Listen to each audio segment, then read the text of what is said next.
വിഷുവിനെ കുറിച്ച് പറയാനാണ്. എന്താണ് വിഷു എന്ന് നിങ്ങൾക്കറിയാമോ? വിഷുവിൻ്റെ അനുഷ്ഠാനങ്ങളും ആചാരങ്ങളും ഐതിഹ്യങ്ങളെ കുറിച്ചാണ് ഞാൻ സംസാരിക്കാൻ പോകുന്നത്. കുട്ടികളെന്ന നിലയ്ക്ക് നിങ്ങൾക്ക് ഇതെല്ലാം അറിയണം. നിങ്ങളുടെ പാരൻസ് പറഞ്ഞു തരുമോ എന്ന് എനിക്കറിയില്ല, പക്ഷെ ഇതിനെക്കുറിച്ച് ഒരു അറിവ് നൽകണമെന്ന് വിചാരിച്ചിട്ടാണ് ഞാൻ ഈ വീഡിയോ ചെയ്യുന്നത്. മേടം 1-ാം തീയതിയാണ് വിഷു ആഘോഷിക്കുന്നത്. വിഷു ഒരു കാർഷിക ഉത്സവമാണെന്ന് നിങ്ങൾക്കറിയാമോ?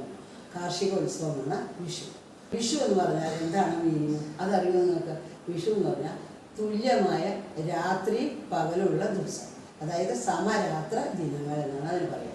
ആ ദിവസമാണ് നമ്മൾ വിഷു ആഘോഷിക്കുന്നത്. മേടം 1-ാം തീയതിയാണ് വിഷു ആഘോഷിക്കുന്നത്. ആദ്യമായിട്ട് പറയാനുള്ളത്, ഇത് ഒരു കാർഷിക ഉത്സവമാണെന്ന് പറഞ്ഞു. അതുമാത്രമല്ല, കാർഷിക ഉത്സവം ആകുമ്പോൾ അതിനോടനുബന്ധിച്ചുള്ള കുറേ അനുഷ്ഠാനങ്ങളുണ്ട്. പച്ചക്കറികളും പഴങ്ങളും എല്ലാം വിഷുക്കാലത്ത് നമുക്ക് കാണാം, ധാരാളമായിട്ടുണ്ട്. അതുകൊണ്ട് വിഷുക്കണി ഒരു പ്രധാനമാണ്. വിഷുക്കണിയിൽ ഇതെല്ലാം വെക്കണം. പിന്നെ അതുമാത്രമല്ല, കൈനീട്ടവും വിഷുവിൻ്റെ ഒരു പ്രധാനപ്പെട്ട ചടങ്ങാണ്. മൂന്നാമതായി പിന്നെയുള്ളതാണ് പടക്കം പൊട്ടിക്കൽ. പടക്കം പൊട്ടിക്കൽ പല സ്ഥലങ്ങളിലും പല ജില്ലകളിലും വ്യത്യസ്തമായ രീതിയിലാണ്. ചില ജില്ലകളിലൊന്നും ഇല്ല എന്ന് കേട്ടിട്ടുണ്ട്. ചില വടക്കൻ ജില്ലകളിലൊക്കെ ഉണ്ട്. തൃശ്ശൂരും ഇത് പടക്കം പൊട്ടിക്കലുണ്ട്. പക്ഷേ ഇതിന് പല സ്ഥലങ്ങളിലും പല വിധത്തിലുള്ള അനുഷ്ഠാനങ്ങളാണ്. കേരളത്തിൽ മാത്രമല്ല, കേരളത്തിന് പുറത്ത് പല സ്റ്റേറ്റുകളിലും ഈ വിഷു ആഘോഷിക്കുന്നുണ്ട്. അത് വേറെ വേറെ പേരിലാണെന്ന് മാത്രം. അതിനെപ്പറ്റി ഞാൻ പറയുന്നില്ല. നമ്മുടെ വിഷുവിനെ കുറിച്ച് നമുക്ക് സംസാരിക്കാം. വിഷുവിനെ കുറിച്ചുള്ള ഐതിഹ്യം എന്താണെന്ന് അറിയണ്ടേ? ആദ്യം തന്നെ ഐതിഹ്യങ്ങൾ നോക്കൂ. വിഷുവിന് പല ഐതിഹ്യങ്ങളുണ്ട്, പലതും കേട്ടുകേൾവികളാണ്. ഒന്ന്, രാവണനെ കൊന്ന് ശ്രീരാമൻ മടങ്ങിയെത്തി ട്ടുള്ള സന്തോഷത്തിന് വേണ്ടി ആഘോഷിക്കുന്നതാണ് വിഷു എന്ന് പറയുന്നത്. രണ്ടാമത്തത്, നരകാസുരൻ ശ്രീകൃഷ്ണനാൽ വധിക്കപ്പെട്ട് ജനങ്ങൾ ആഘോഷിക്കുന്ന ഒന്നാണ്. വധിക്കപ്പെട്ടത് അറിഞ്ഞ് ജനങ്ങൾ ആഘോഷിക്കുന്ന ഒന്നാണ് വിഷു. അങ്ങനെ കേട്ടിട്ട് ഇനി കുറേ ഐതിഹ്യങ്ങളുണ്ട്, പക്ഷെ അതൊന്നും ഞാനിവിടെ പറയുന്നില്ല. 1-2 ഐതിഹ്യങ്ങൾ മനസ്സിലാക്കുന്നതാണ്. ഈ ഐതിഹ്യങ്ങളൊക്കെ നമുക്ക് ഒന്നും വ്യക്തമായിട്ട് പറയാൻ പറ്റില്ല. അതുകൊണ്ട് ഞാൻ അതിനെക്കുറിച്ച് വിശദമായിട്ടൊന്നും പറയാൻ പോകില്ല. പിന്നെ പ്രധാനമായിട്ട് ചെയ്യുന്നത് വിഷുക്കണിയാണെന്ന് ഞാൻ പറഞ്ഞില്ലേ. വിഷുക്കണിക്ക് എന്താണ് ചെയ്യേണ്ടത് വെച്ച് കഴിഞ്ഞാൽ, ആദ്യം തന്നെ വിഷുക്കണി ഒരുക്കണം. വിഷുക്കണി വീട്ടിലെ മുതിർന്ന സ്ത്രീകളാണ് വിഷുക്കണി ഒരുക്കുന്നത്. വിഷുക്കണിയിൽ ഞാനിപ്പോൾ കാണിച്ചു തരാം. വിഷുക്കണിയിലെ എല്ലാ സാധനങ്ങളും, അതായത് നമ്മൾ വെള്ളരിക്ക, ചക്ക, മാങ്ങ, അതുപോലെ കോടി വസ്ത്രം, സ്വർണം, പൈസ, കൊന്നപ്പൂവ് ഏറ്റവും പ്രധാനപ്പെട്ട പങ്കുണ്ട് വിഷുക്കണിയിൽ. കൊന്നപ്പൂവ് അതിനെക്കുറിച്ച് ഞാൻ പിന്നീട് പറയാം. പിന്നെ അതുപോലെ എല്ലാം വിറ്റില, അടയ്ക്ക, നാളികേരം, നിലവിളക്ക്, ബാക്കി എല്ലാം. പിന്നെ ശ്രീകൃഷ്ണ വിഗ്രഹം, ശ്രീകൃഷ്ണനല്ലേ നരകാസുരനെ കൊന്നത്, അതുകൊണ്ട് ശ്രീകൃഷ്ണ വിഗ്രഹം എല്ലാം വെച്ചിട്ടാണ് നമ്മൾ വിഷുക്കണി ഒരുക്കുന്നത്.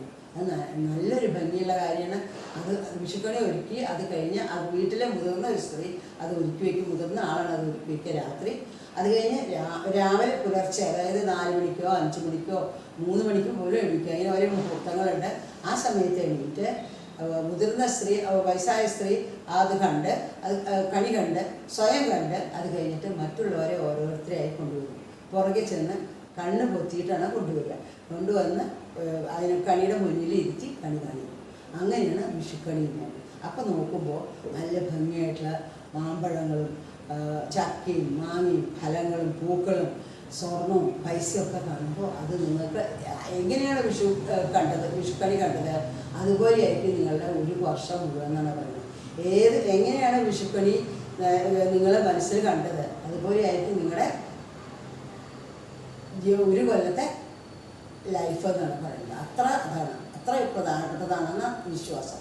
പിന്നെ അതും ആൾക്കാരെ ഓരോരുത്തരായിട്ട് ഒരാൾ കഴിഞ്ഞു, അത് ഞാൻ രണ്ടാമത്തെ ആളെ പോയി കൊണ്ടുവരും, അവർ കാണിച്ചു തരും. പിന്നെ മൂന്നാമത്തെ ആൾ, അങ്ങനെ എല്ലാവരും കണി കണ്ടു കഴിഞ്ഞാൽ പിന്നെയുള്ളത് ഗ്രഹനാഥൻ്റെ കൈനീട്ടം കൊടുക്കണം.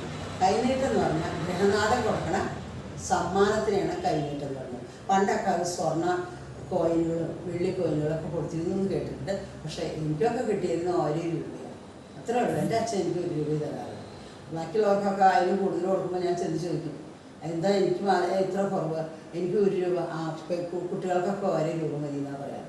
ഇപ്പോഴത്തെ കാലത്ത് 500, 1000 അത് നമ്മുടെ കഴിവനുസരിച്ച് എത്ര വേണമെങ്കിൽ കൊടുക്കാം. അതാണ് ഇപ്പോഴത്തെ വിഷുക്കൈനീട്ടം. മനസ്സിലായില്ലേ? പിന്നെ അത് വിഷുക്കൈനീട്ടം കഴിഞ്ഞ് കഴിഞ്ഞാൽ എല്ലാവരും എന്ത് ചെയ്യണോ? പടക്കം പൊട്ടിക്കണം. പടക്കം പൊട്ടിക്കാൻ പോയി പടക്കം, കമ്പിത്തിരി, മത്താപ്പ്, പിന്നെ ഓലപ്പടക്കം, പിന്നെ മാലപ്പടക്കം, അങ്ങനെ പലതും ഉണ്ടാവും. കുട്ടികൾ അതൊക്കെ പൊട്ടിക്കണം. കുട്ടികൾ വലിയവരെല്ലാവരും സന്തോഷമായിട്ട് പടക്കം പൊട്ടിക്കണം. പടക്കം പൊട്ടിച്ച് കഴിഞ്ഞ് വന്നു കഴിഞ്ഞാൽ പിന്നെ കുളിച്ച് എല്ലാം കഴിഞ്ഞ് വന്ന് കുളിച്ചൊക്കെ കഴിഞ്ഞ് നല്ല ഡ്രസ്സൊക്കെ ഇട്ട് വന്ന് നല്ല സദ്യ ഉണ്ടാവും വിഷുവിന്. വിഷുവിന് സദ്യയിലെ ഏറ്റവും പ്രധാനപ്പെട്ടതാണ് ചക്ക. ചക്ക, മാങ്ങ ഇഷ്ടം പോലെ ഉണ്ട്. അപ്പോൾ ചക്ക കൊണ്ട് എരിശ്ശേരി, പിന്നെ അതുപോലെ മാമ്പഴ പുളിശ്ശേരി, അങ്ങനെയുള്ള ഐറ്റംസൊക്കെ ഉണ്ടാവും. പിന്നെ ബാക്കി ഐറ്റംസൊക്കെ ഉണ്ട്. അതെല്ലാ ഐറ്റംസും ഉണ്ടാക്കി വേണമെങ്കിൽ കഴിക്കാം. അല്ലെങ്കിൽ ചിലവർ മാമ്പഴ പുളിശ്ശേരി മാത്രമേ ഉണ്ടാക്കുള്ളൂ. പപ്പടം കാച്ച്, പിന്നെ അതുപോലെ അതൊക്കെ ഇലയിൽ ഊണ് കഴിക്കാം. പിള്ളേരെ വിളിച്ച് എല്ലാവരും വിളിച്ച് പുതിയ വസ്ത്രങ്ങളൊക്കെ അണിഞ്ഞ്, പുതിയ വസ്ത്രങ്ങൾ എടുക്കണമെന്ന് നിർബന്ധമൊന്നുമില്ല കേട്ടോ. സാധാരണ നല്ല ഡ്രസ്സിട്ട് വിഷുവിന് സദ്യ.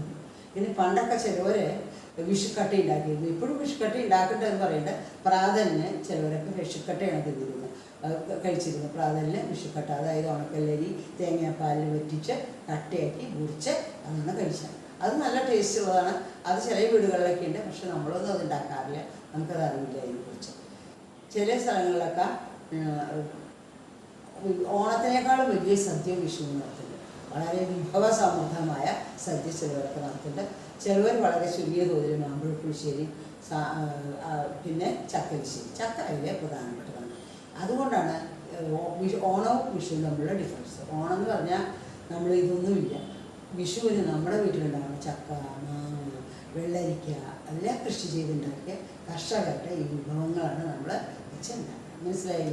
അങ്ങനെ അത് കഴിഞ്ഞ് കഴിഞ്ഞാൽ പിന്നെ സദ്യ കൊണ്ടു കഴിഞ്ഞാൽ പിന്നെ വിഷു പിള്ളേർ കളിക്കാൻ പോകും. ഓലപ്പന്ത് കളിക്കാൻ, പന്ത് കളിക്കാൻ, ക്രിക്കറ്റ് കളിക്കാൻ. ഇപ്പോൾ ക്രിക്കറ്റൊക്കെ ആയിരുന്നു, പണ്ടൊക്കെ അങ്ങനെയായിരുന്നു, കളിക്കാൻ പോകും. അത് കഴിഞ്ഞ് അന്നത്തെ വിഷു കഴിഞ്ഞൊന്ന് വൈകുന്നേരം പടക്കം പൊട്ടിക്കും. അങ്ങനെ സന്തോഷമായിട്ട് എല്ലാവരും വിഷു ആഘോഷിക്കും. പക്ഷേ വിഷുവിന് പല ഇതും ഉണ്ട്. വിഷുവിൻ്റെ ഫലം എന്ന് പറഞ്ഞാൽ ഒരു കൊല്ലത്തെ ഫലമാണ് നമുക്ക് കിട്ടുന്ന വിഷു കണി കാണുമ്പോൾ നമുക്ക് കിട്ടണം. അതിൽ കൊന്ന പൂവിന് വലിയൊരു പ്രധാനപ്പെട്ട പങ്കുണ്ട് കണി വയ്ക്കുന്നതിൽ. കണി വയ്ക്കുന്നതിൽ നമ്മൾ വെക്കുന്ന കൊന്ന പൂവ് നമ്മുടെ സംസ്ഥാനത്തെ ദേശീയ പുഷ്പമാണ് കൊന്നപ്പൂവ്, അതറിയില്ലേ? അപ്പോൾ അത് കാരണം കൊണ്ട് അതാണ് നമ്മൾ കണി വയ്ക്കുന്നത്. നല്ല ഭംഗി. വിഷുവിൻ്റെ പുറപ്പാട് തുടങ്ങുന്നതിന് മുമ്പ് തന്നെ, അതായത് വിഷു മാസം വരുന്നതിന് മുമ്പ് മാർച്ച് ഏതാണ്ട് മിഡിലാകുമ്പോഴേക്കും തുടങ്ങും. കൊന്ന പൂ തുടങ്ങും. എല്ലായിടത്തും കേരളത്തിൻ്റെ എല്ലാ സൈഡിലും കൊന്നകൾ പൂ തുടങ്ങും. എന്ത് ഭംഗിയ കൊലയായ കൊന്നകൾ. അതാണ് കണിക്കൊന്ന എന്ന് പറയുന്നത്. വളരെ നല്ല ഭംഗിയുള്ള പൂക്കളാണ്. ആ പൂക്കൾ കണ്ടാൽ തന്നെ എല്ലായിടത്തും, കേരളത്തിൻ്റെ ഭാഗത്ത് മാത്രമല്ല അപ്പുറത്തുള്ള ചില സംസ്ഥാനങ്ങളിലും കൊന്നപ്പൂവുണ്ട്. പക്ഷെ കേരളത്തിൽ അത് പ്രധാനമായിട്ട് മാർച്ച് മാസത്തിൽ, അതായത് വിഷു തുടങ്ങുന്നതിന് മുമ്പായിരിക്കും. വിഷു ഏപ്രിൽ 14, ഏപ്രിൽ 15 ഉണ്ടാവുക. അപ്പോൾ അത് കാരണം കൊണ്ട് എല്ലായിടത്തും ഈ കൊന്നപ്പൂക്കൾ നമുക്ക് കാണാം. അപ്പോൾ അതിന് വേണ്ടിയിട്ടാണ് ഈ കൊന്നപ്പൂവ് കണി വയ്ക്കുന്നത്. കൊന്നപ്പൂ കാണിക്കുന്നത് നമ്മുടെ സമ്പൽ സമൃദ്ധി അതാണ് കാണിക്കുന്നത്. ഈ പൂക്കളൊക്കെ കണ്ടാൽ നല്ല രസമാണ്. പിന്നെ കൃഷി ചെയ്ത് നെല്ല്, അരി അതൊക്കെ വെക്കുന്നത് അതുകൊണ്ടാണ്. അപ്പോൾ മനസ്സിലായില്ലേ? ഇതൊക്കെയാണ് കാര്യങ്ങൾ. കൊന്നപ്പൂവിൻ്റെ ഗുണം. കൊന്നപ്പൂവിന് വേറെ ഒരു ഉപയോഗം കണികൾക്ക് വേണ്ടി മാത്രമാണ് യൂസ് ചെയ്യുന്നത്.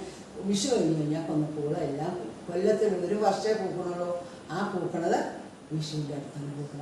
ആ പൂക്കളൊക്കെ കണ്ടു കഴിഞ്ഞാൽ വളരെ ഭംഗിയാണ്. അങ്ങനെ വിഷു ആഘോഷം കഴിഞ്ഞ് കഴിഞ്ഞാൽ കൊന്നപ്പൂവും പോയി. ഇപ്പോൾ കൊന്നപ്പൂവൊക്കെ അതിന് മുൻപേ പോയി തുടങ്ങി. എന്നാലും അങ്ങനെയാണ് കാര്യം. പിന്നെ ബാക്കി കുഴപ്പമൊന്നുമില്ല. ഇപ്പോൾ വിഷുവിനെ കുറിച്ച് ഒരു വിവരമൊക്കെ കിട്ടിയൊന്നുമില്ല. പക്ഷേ വിഷുവിനെ കുറിച്ച് മാത്രമല്ല ഞാനിപ്പോൾ ഇനി ആഗ്രഹിക്കുന്നത്, നിങ്ങൾക്കിപ്പോൾ വെക്കേഷനാണ്. വെക്കേഷനിൽ നിങ്ങൾ ആ ദിവസങ്ങൾ ഒരിക്കലും നഷ്ടമാക്കരുത്. അത് കഴിയുന്നതും യൂട്ടിലൈസ് ചെയ്യണം. അതായത് സ്വിമ്മിങ് പഠിക്കാം. കുട്ടികളെ നിങ്ങൾക്ക് സ്വിമ്മിങ് പഠിക്കാം, നീന്തൽ പഠിക്കാം. അതുപോലെ ചെസ്സ് പഠിക്കുക, അതുപോലെ ക്യാരംസ് പഠിക്കുക. അതൊക്കെ അറിയാത്തവരുണ്ട്. സൈക്ലിംഗ് ചെയ്യുക. അതൊക്കെ പഠിച്ച് ഈ വെക്കേഷൻ നിങ്ങൾ യൂസ് ചെയ്യും. പിന്നെ കുറച്ച് ബുക്സ് വായിക്കുക. എന്നും മൊബൈലിൽ ഇരുന്നാൽ പോലെ മൊബൈൽ കാണണമെന്ന് ഞാൻ പറയില്ല, അതിനുള്ള റൈറ്റ് എനിക്കില്ല. പക്ഷേ അതിൻ്റെ കുറച്ച് നിങ്ങളെ എക്സ്ട്രാ ഓരോ ഐറ്റങ്ങൾ നിങ്ങൾ ചെയ്യണം. അത് അത്യാവശ്യമാണ്. നിങ്ങൾക്ക് വെക്കേഷൻ നിങ്ങൾ യൂട്ടിലൈസ് ചെയ്യും. എത്ര ഇതുണ്ട്. നല്ല നല്ല ബുക്സ് വാങ്ങിച്ച് വായിക്കുക. റീഡിങ് ഹാബിറ്റ്സ് ഉണ്ടാക്കുക. അതുപോലെ തന്നെ ഓരോ സ്ഥലത്ത് നിങ്ങളുടെ ബന്ധുക്കളുടെ വീട്ടിൽ പോവുക, താമസിക്കുക, അവരായിട്ട് കോണ്ടാക്റ്റ് ഉണ്ടാക്കി. അതുപോലെ ഓരോ സ്ഥലങ്ങളിൽ പോവുക, ഓരോ സ്ഥലങ്ങൾ കാണാൻ വേണ്ടി പോവുക, പാരൻസിനെ കൂട്ടി പിക്നിക്കിന് പോവുക. അതൊക്കെ ചെയ്ത് നിങ്ങൾ തികച്ചും എൻജോയ് ചെയ്യണം. Wish you all A happy Vishu. ഈ വീഡിയോ ഇഷ്ടപ്പെട്ടാൽ ഇത് സബ്സ്ക്രൈബ് ചെയ്യോ, ലൈക്ക് ചെയ്യോ, ഷെയർ ചെയ്യോ, മറക്കരുത് കേട്ടോ എന്ന് സുലോചന ടീച്ചർ.